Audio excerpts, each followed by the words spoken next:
Hey everyone, welcome back to my Pillars of Eternity Let's Play. Let's kick things off and see what Dare's got going on for him.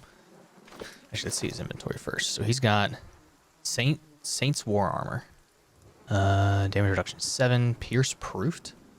What does that mean? Grants second chance on unconscious. So I'm assuming, yeah, he just gets revived once. And then... Oh, so he gets... damage reduction of 7, and then plus additional damage reduction of piercing damage, I guess, from that. And then he has a scimitar, or a saber, and a eater shield, but also has a warbow, so that's good. So he's a 3rd level human, or a 3rd level meadowfolk fighter. I think meadowfolk are human. From the Deerwood, farmer. He's a might and constitution of 16. Why is his intelligence blue? Oh, I was hovering over it. So 18% extra damage and healing, 30% endurance and health. That's pretty good. Yeah, most likely just going to be our tank. So he gets a 45 endurance second wind. That's pretty good. Access to level 2 camping bonuses. Ooh. I didn't realize that's what survival did. That's pretty good. And then he has constant recovery. Oh, dear Lord. I don't know why it does this. 2.4 endurance per 3 seconds for 45 seconds. So that every 3 seconds for 45 seconds, he gets 2.4 endurance. Plus 5 point... What is this? I'm confused. Oh, this is just a passive effect. He continually regenerates endurance. Okay, that's cool. Defender. So he can engage 2 extra to enemies, and he has a -5 to deflection. So this is a... Oh, this is like a stance. Okay. Fighting Spirit. When his endurance is below 50%, he gains 7 accuracy and 15% damage for 20 seconds. Okay. He can knock people down, like Kalisha. That was her name? And then he has second one. Okay. Oh, and then he has rapid recovery. So he gains 37 endurance over 45 seconds. Boosts the fighter's hardiness, increasing the rate of his or her constant recovery. Okay, so this modifies his constant recovery. Got it. I understand now. My personal stuff, so my party, I only have a faintly good reputation here. I am rational 1. Okay. Yeah? Let's go... I probably don't want to go into that temple yet. Actually, you know what? We have enough people. Let's go back up to the north. I think we've got a good amount of people here. We can actually fight up there. Let me make a custom thing. Wait, I want to edit it. Here we go. Okay, so I want you like this. This is how I want this, I think. There we go. Perfect. Yeah, because Darian's kind of like a midline damage dealer, and then Adair would be frontline, Aloth, obviously, backline. Okay, so where do we still have to go? Well, first, we gotta go fuck up some wolves. Okay. So I'm thinking what we can do, so we can set you up here, put you here, and then I want you... Oh, wait, let's put you in... Are you in defense mode? Okay, I want you to be in defense mode. Okay, cool. I want you to pull back, and you're gonna swap to the pistols. Okay. You can stay here. You're...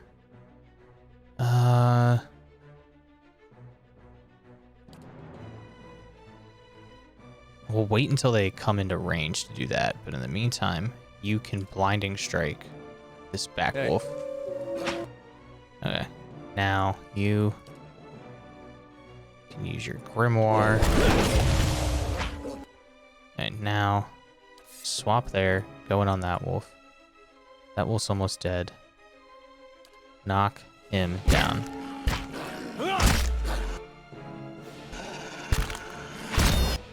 Okay, that's unfortunate. You... I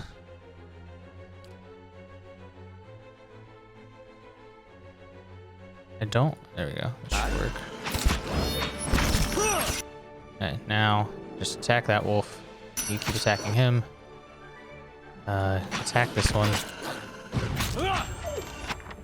this one. And that one. Dope. We did it, boys. And we got some wolf pelts. Got it. Okay. Lay low. I want to stay in my stealth mode so I can discover stuff. Would you look at this? Boom. I'm a fucking genius. Oh, ring of minor deflection. Okay. So I actually think that should go on Adair.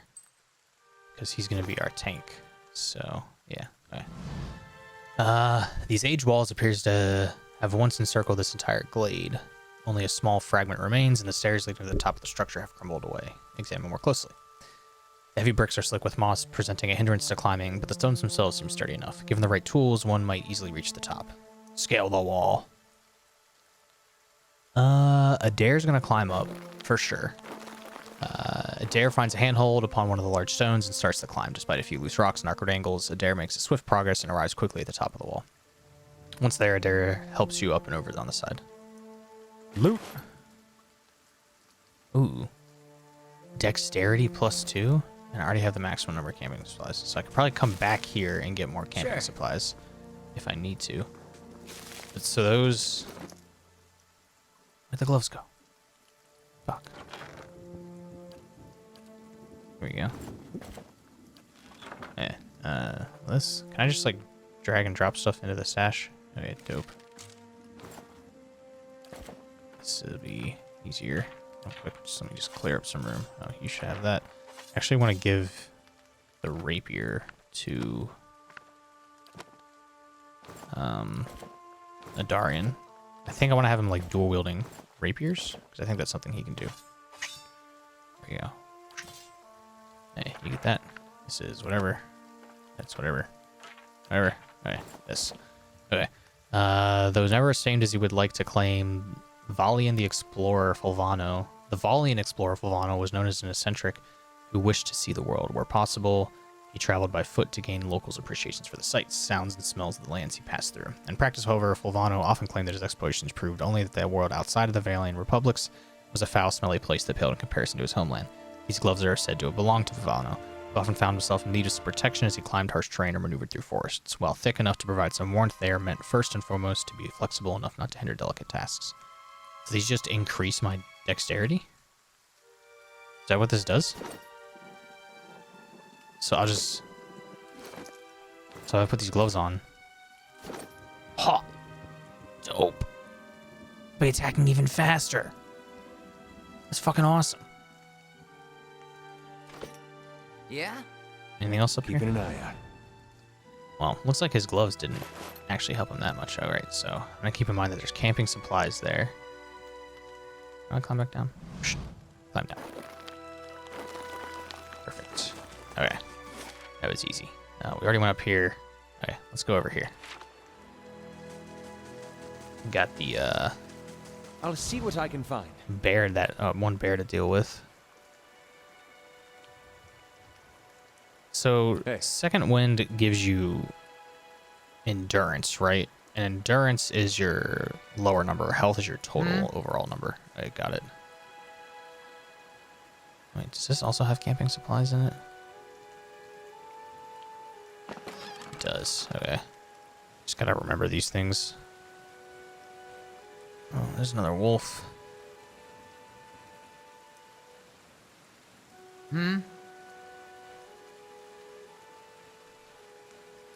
This is just...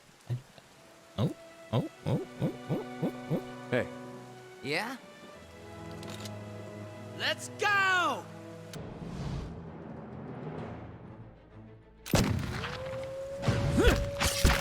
Disengage. I took a lot of fucking damage there. Jesus. Oh, I took 2 damage. Never mind. I thought I took more than that. Let's quick save. Just one wolf. Interesting. What's this? Shattered pieces of a crate are strewn across the dirt along with a few muddy vegetables. Where to loot that guy? Yeah.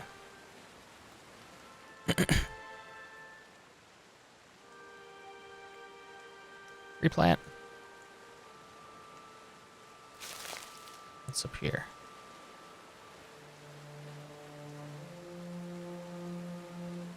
Oh, more fake me kobolds. 3 of them? Okay. I want you to be visible. I want you to be visible. I want you to come around here. Aye? Okay. Knock down this one. You start fighting those ones. Yes. You around here. Smack that bitch. Around the back. You're not good. Let's go! Oof. I think I can already like notice that extra dexterity coming. That's a lot of shit. Wait, now is there a way to...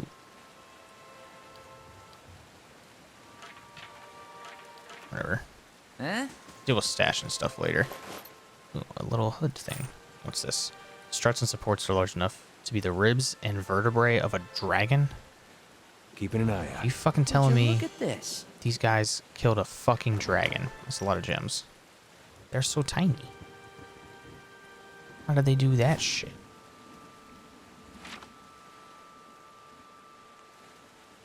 What's up here?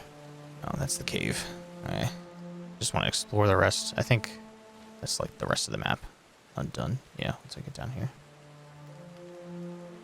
Okay. Nothing else of interest. To the fucking cave we go.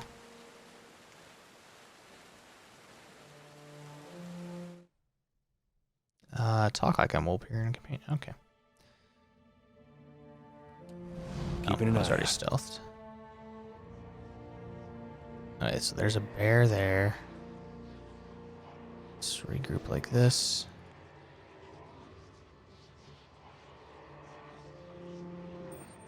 Shit. Go. Okay, you just start attacking. You swap to that. Move. Hey, Okay. Fire. You cast a lance on the young bear. Swap to your... Come in.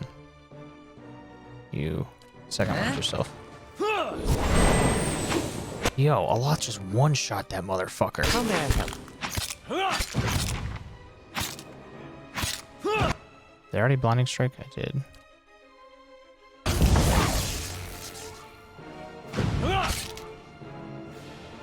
Oh. I wasn't attacking for some reason. Nice, so Aloth took a lot of damage there. Sure. But he should be fine. Would you look at this? Oh, wait, you don't need to scroll of Tanglefoot? Okay. I thought you had to be stealthing for that. I scroll through eye sockets and river femurs. That's gross. Great sword. Let's see what this corpse has to say. Figure drifts suspended in the musty air of the cavern. Its form and features blur and twist in cascading ripples of incandescence. You feel its energy eddying about your limbs, filling them with a heavy chill. Reach out. You reach out a hand for the spirit. In the moment of contact, you feel as if you had been struck with a blow, head reeling as you tumble helplessly into a waiting darkness. Light blooms at the edges of your vision. You feel the sun at your back and the weight of a bow in your hand. You know, suddenly, that you have come a long way from the Vale, hunting deer. Now you are standing before a cavern, and the darkness extends far into its depths. Even so, your friend strides out before you, his red cloak flapping at his heels. You follow, heart hammering in your chest as he leads you deeper into the cavern. There is a roar like thunder echoing around you. Fear seizes you, casts you stumbling back toward the exit, towards light and escape. You see a glint of steel, and there's a sudden terrible flash of agony behind your knee. You scream, stumble, fall. Your thoughts are in chaos, lanced through with pain, but in a moment of terrible clarity, you see your friend look back from the mouth of the cavern, his dagger daubed in crimson to match his cloak. And then there is a great, dark shape above you. And then there is more pain. The vision recedes, and you are thrown back into yourself with seemingly resentful force. The corpse lies at your feet, and the specter lingers. In the span of energy between you both, you feel the sense of questioning, of confusion, of anger. I met him on the road, your friend.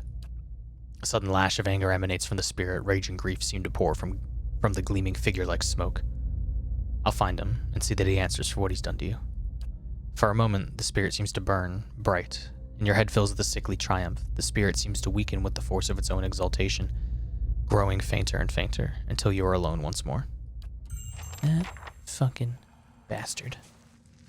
Yeah? What a bitch. I think what I'm going to do is come down here, camp, and then grab these camping supplies. Because it's an 8-hour fucking walk to get back to the Gilded Vale. Ooh. Oh, so he can... Does he apply this to everyone? Oh, no. So you just get the damage reduction, and then as you increase...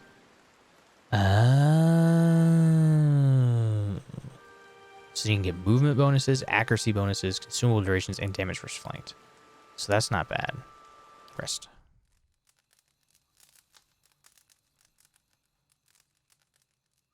I like that. It's like a cool little feature. We ride. Oh, so he gets the healing multiplier. And then, well, I still have the laborer's rest bonus. Because I think that... I can't remember how long it said it lasted for, but it was quite a while. 8 hours. Let's go.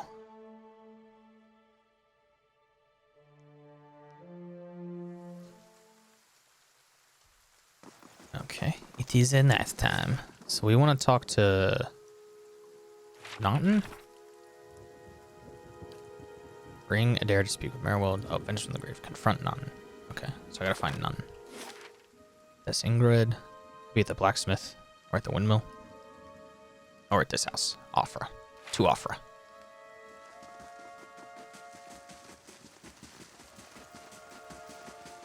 Oh, there's a person up here. Oh, more of those long text things. I'll read them. Fuck it. Clink.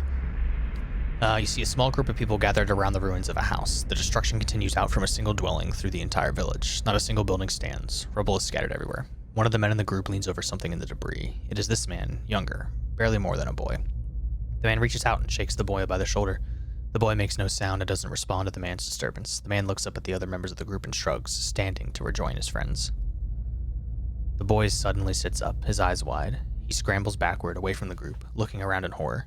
The group moves towards him in unison, eliciting a yelp from the boy who tries to move further away. A woman in the group puts out her hands, stopping the rest. She turns to them reproachfully, motions for them to stay, then looks at the boy on the ground, who's trying to push himself through what remains of a wall. He seems unaware he has even stopped. The woman slowly moves toward the boy, hands out, speaking in a low, calming tone. For a time, the boy doesn't even hear. He just closes his eyes and braces himself against the wall, expecting violence. Eventually, the woman's words work through the fear, and he hears her. He opens his tear-filled eyes and stares at her. She holds out a hand to him. He looks at it, seeming confused by the offer, then hesitantly reaches out. She takes his hand in hers and leans down to help him stand. Oh, well, that's not as bad. Zlox the usurper. You see a lone man standing in a field. He looks around, surveying the crops. Occasionally he bends to examine a leaf up close. He's intent on what he is doing, completely absorbed in his work. This man approaches him from behind. He moves slowly, but does nothing to mask his approach. In his hand he holds a large sword. There appears to be no malice or hatred in his demeanor. He almost seems pleased. The first man hears his approach and stands, turning away from the plant he was inspecting. His face breaks into a smile and he opens his arms to welcome the approaching man. The smile freezes into a grimace as the second man thrusts the sword through his stomach, its blade now protruding from his back. His arms slowly fall to his side and blood starts to drip from the sword onto the plants below the men. As the first man crumples to his knees, the second pulls the sword out, a tear slowly falling down the cheek of his still smiling face. So this guy's a murderer. Got it. What are you? A villager. Hello? I'm in your home. Alfra. That is stealing, that is stealing. You have a cat. This worn dog-eared book is titled Travels Upon the Keldglass Sea. There's an etched illustration of a vast finned leviathan. A dear wooden woman is standing in front of the fireplace, humming a quiet tune to herself, or perhaps to her unborn child, for she is clearly quite pregnant. She turns her head slightly as you enter. Well met, friend. Well, finally, I was starting to think. The woman makes a startled noise when she turns around and sees you. Oh, I'm sorry, I was expecting someone else. She gives you a cautious smile. Can I help you? Oh, wait, this is Kalisha's sister, isn't it?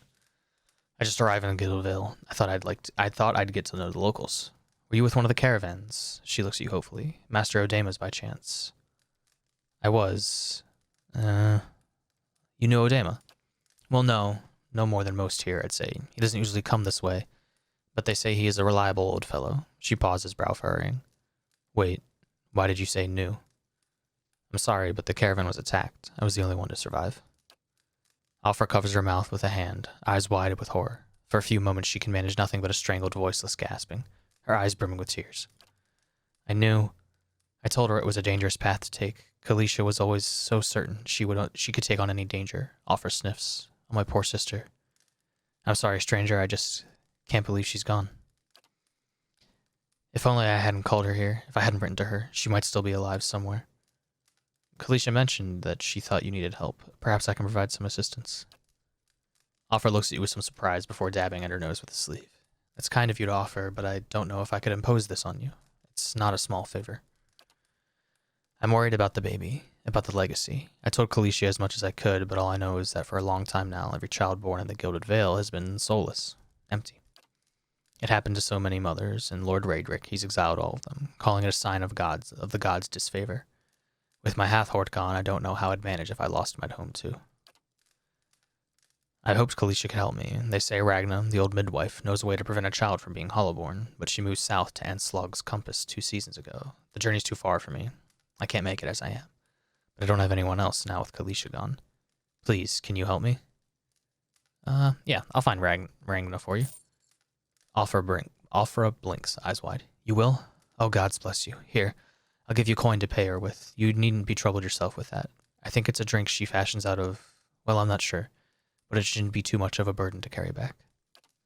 Anslog's Compass is what we call the lagoon to the south. You have to cross the wilds to get there. That's what keeps me from trying it myself. She clasps her hand together. Thank you again, truly. You'll be saving us both. She sets a hand on her stomach, smiling through her tears. Okay. See, the thing is, I want to steal your shit. Well, that's worthless. Okay. I don't want to steal your shit anymore. You just got some weird food. Not weird. Just random food. Like grain in a chest. Whoa. I'm not getting any of the rain audio. Okay, at least we're getting the music now. Okay, so we went to Alfra's house. Ingroed's house. I feel like I remember the name Ingroed for some reason. I don't know why. In we go. Ooh. That's not stealing. Nor is this. Oh. Ingroed. This man and woman appear to be in deep conversation, working at closing 2 bulging satchels. They move to embrace until the woman notices your approach and pauses, her smile faltering a little. Gods keep you. Can we help you? She looks to her companion, brows furrowing with confusion. Do you know this man, Anton? Yes, I think we met in the Valewood. I warned him about the bear. He inclines his head. Glad to see you made it. Was there something else you wanted? You two seem to be in a hurry. Yes, I imagine so, Ingrid laughs. We're packing for a trip, actually. I've been meaning to visit Defiance Bay, and, well, in truth, I think I've had my fill of this town. Nanton reaches to take her hand. It's time for some new scenery, he says. I know what really happened in that bear cave, Nanton. The color drains from Nanton's face. I don't know what you mean. I told you the truth of it. Are you accusing him of something? Ingrid looks to Nanton, touching his arm. If this is about the accident, we're both grieving Perley's loss, but it was a wild animal's doing. Naughton shakes his head minutely. You see a tremble in his hands. What would make you suggest such a thing? Why did you do it? He was your friend.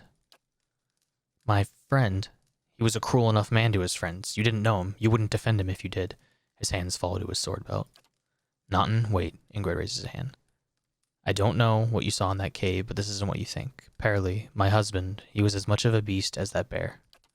I tried to leave the first time I suffered his temper, but he wouldn't have it. She looks away, expression pained. Naughton, we met, and I knew I'd found someone special, someone kind, who cared for me. Please, all I want is to leave this place, to start somewhere else. She looks down at the satchels. We saved up some coin. Oh, we've some coin saved up. You could have it if only you'll let us go.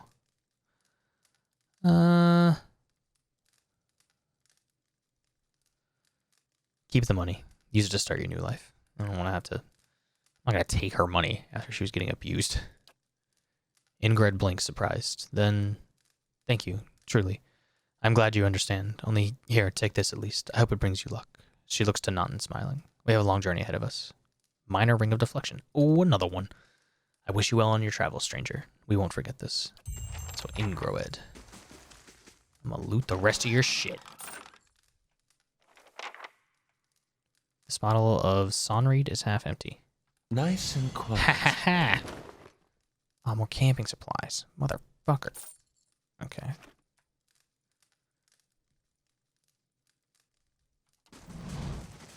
Oh, I didn't realize it didn't make noise while you were... Okay, so we got another ring of deflection. So... Well, let's look at him. So his current... Can I see, like, his actual stats? Oh, here we go. Damage, endurance, defenses. So deflection. So he gets...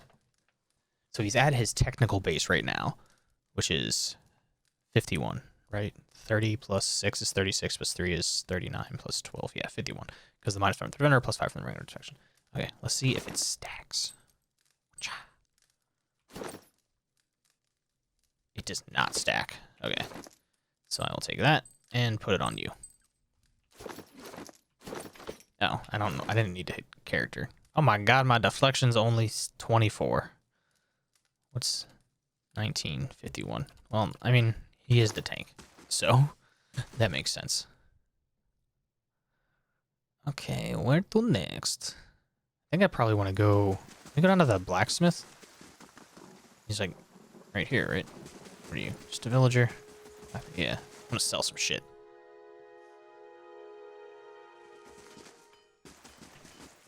My eyes are peeled. Stealing. Not stealing. Free book. Okay, Duigan Steelcaller. Let's see what this guy's story is all about. You see a group of adventurers surrounded by a crowd of attacking Zorps.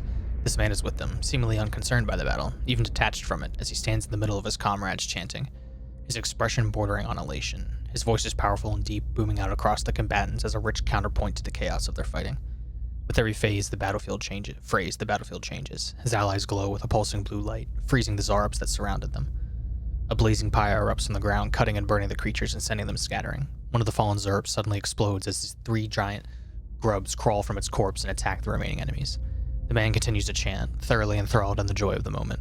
Finally, the creatures have been reduced to 1. His allies stand back as the man approaches it, still chanting. He removes his hammer and swings it at the Zorp. His phrase ends as the hammer connects with the head, punctuating the spell and bringing his song to an end. This guy enjoys killing. And Harlan. You see a man crouching, surreptitious and alone. A series of untamed shrubs all that hides him from the vision ahead. His eyes are locked on a Delumgan,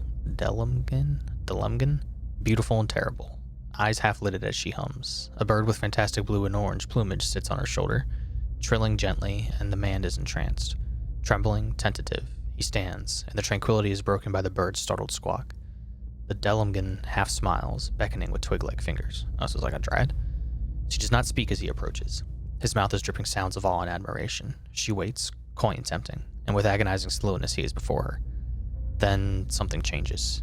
She sees something hanging limply from his side, and begins to hiss, fingers suddenly claws and eyes black with hate.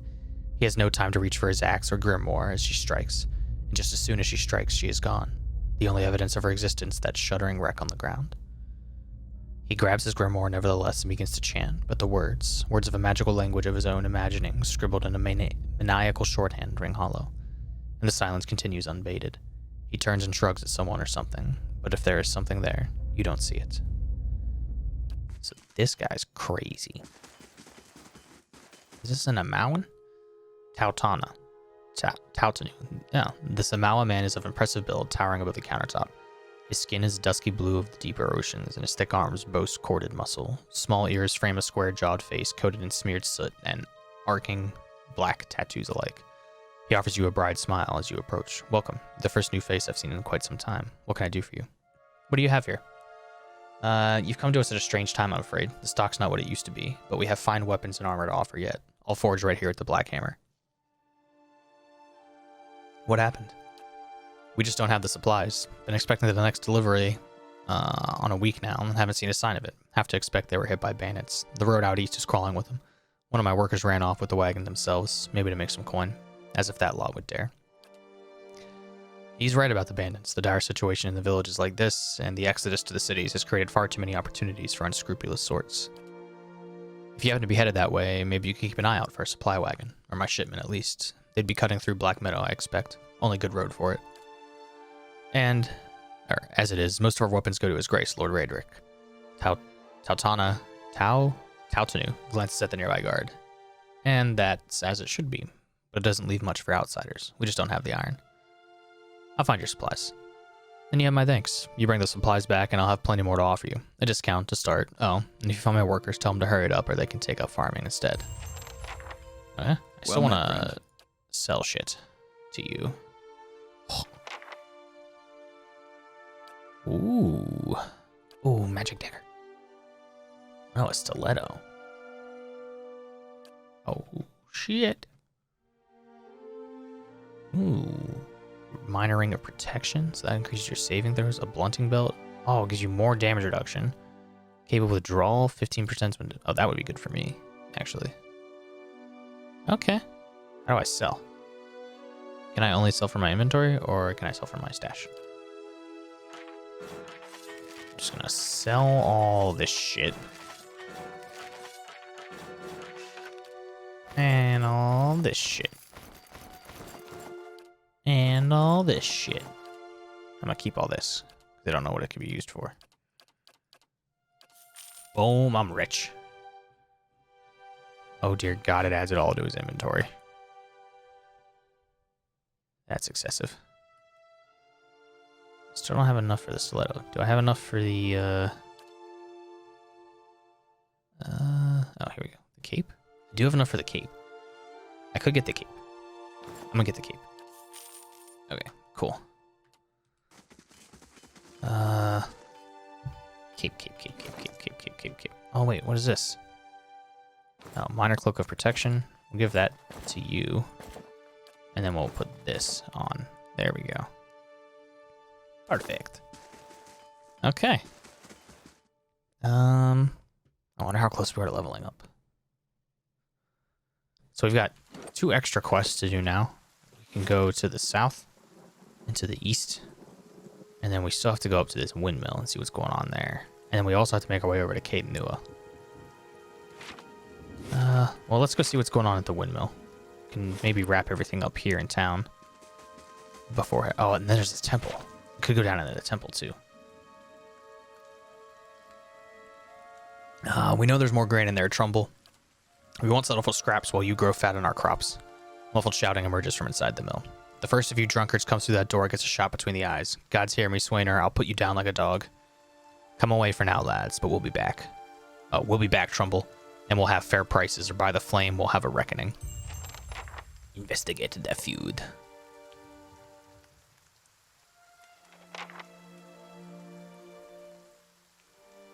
Okie.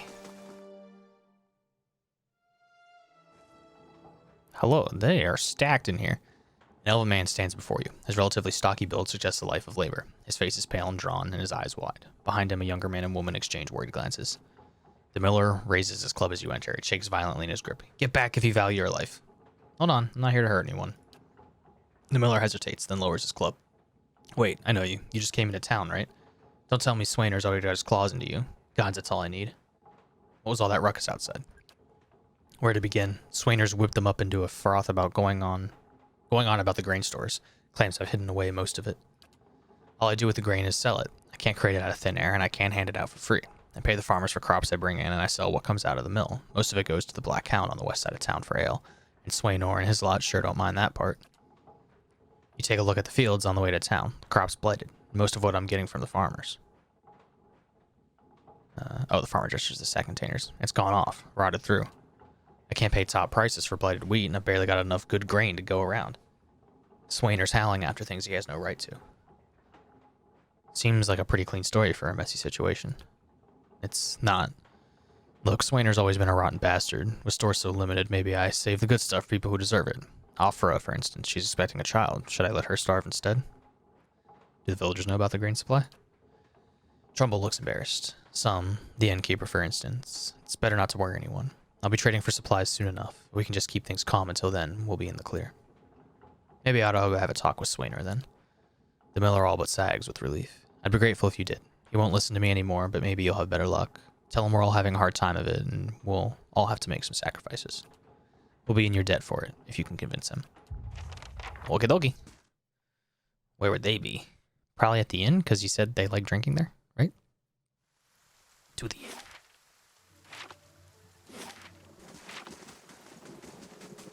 I think at some point, I don't feel like talking to one of them right now.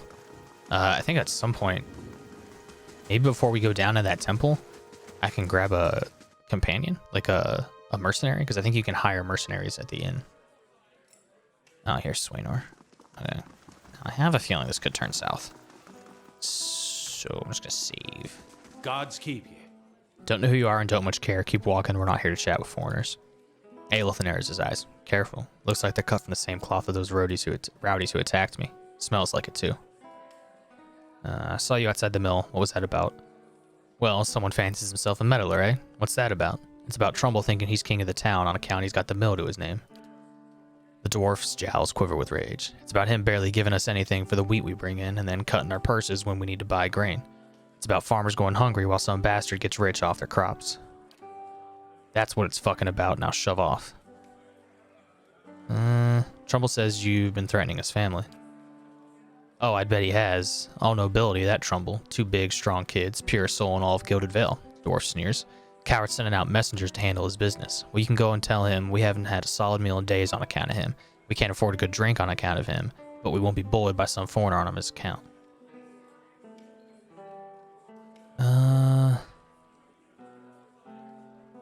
Set a blade to his neck. You want to try that one again? Swainer's eyes go wide. He raises his hands and lifts his chin in an effort to get away from the sharp edge of your weapon. Hold on now. No need to get nasty. We won't go near the miller. Blazes, we haven't done a thing to him. We're just hungry is all, and it looks like that isn't changing. You want to side with that rotten bastard, you go right ahead. You and this whole fucking town. See, now I feel like I've made a mistake. Let's go talk to the miller. Maybe he is swindling them. Well, I guess they don't know about the grain shortage. I don't know. I feel like if there's a grain shortage, maybe not give the grain to the inn. Unless the inn uses it to make food. But if the inn's using it just to make alcohol, then maybe everyone should have food first. I think it would suck not to be able to drink, but it would suck even more not to be able to eat food. How do you do? You're back. Have you had any luck with Swainer? I spoke to Swainer. And what do you say? I've convinced him to leave your family in peace. What? Or why? That's great news. I wasn't sure you'd get through to him. They're out of their minds with drink half the time. I owe you a great debt. He pulls a coin purse out from his hip and pushes it towards you. Today's earnings to show you my appreciation. You can be sure I'll let everyone know what you've done for me. Glad to help. Now we stand a chance of getting through the year. All thanks to you. Safe travels, friend. 20 fucking copper. That's it. Ooh. Huh? Yes? Hey. Think they can see me if I go up here? Oh, now he'll be able to see me. You dumb bitch. It's just grain. Huh? Fucking grain everywhere. Excuse me. Oh, even close.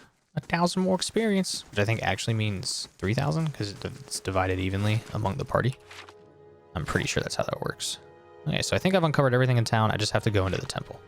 I'm gonna step into the inn here, and then I think at the start of next episode I'll be recruiting a companion. I just want to make sure it is something I can do. Well met, friend. Reliable help. Yep. Okay. Cool. Okay. So that's it for this episode. Thanks for checking it out, everyone. I hope you enjoy it. Don't forget to like, comment, subscribe if you like what you're seeing, and I'll see you guys at the start of the next episode.